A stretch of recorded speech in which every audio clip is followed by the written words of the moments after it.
ভাই, আপনারা যে মাঝে মধ্যে কথা বলেন না, খুবই হাসি পায়। মানে এত মোটা একটা ফাইল এত কম টাকায় কিভাবে ছাড়ি বলেন?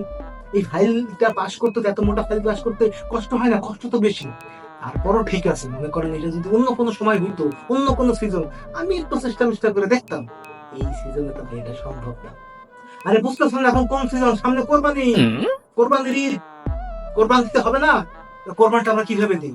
এই যে আপনারা ভালোবেসে চাপে করে আমাদেরকে যে উপহারটা দেন, আমাদেরকে দেন, সেই জিনিসগুলো দিয়েই তো আমরা কোরবানি দিই। মনে করেন যে গত বছর একটা গরু আর দুইটা খাসি কোরবানি দিয়েছিলাম। এই বছরটা আপনার ভাবি সে বিশাল এক দাবি দাওয়া করে বসছে যে এইবার নাকি দুইটা গরু চারটা খাসি কোরবানি দিতে হবে। এখন মনে করেন যে অতিরিক্ত আমার একটা প্রেশার চলে আসছে না, এই প্রেশারটা কে সামলাবে? এই প্রেশারটা আপনারা সামলাবেন, আপনারা সামলাবেন, আমি প্রেশার রিলিজ হবো। তোমার সেই পেরেন না, যেটা দেওয়ার সেটা দিয়ে ফেলার। আমি আপনার জিনিসটাকে নিয়ে কোরবানির হাটে যাই, কোরবানির হাটে যে যা যা কেনার, গরু ছাগল যা কেনার কিনি, আমার বউ খুশি থাকবে, শ্বশুর খুশি থাকবে, শাশুড়ি খুশি থাকবে, চোদ্দ গোষ্ঠী খুশি থাকবে। বুঝলেন তাই? কোরবানি এটা তো একটা ইমানি দায়িত্ব, একটা মানে কি একটা ইবাদত। এটা পালন করতে হবে না, আপনাকে বোঝেনি না। আর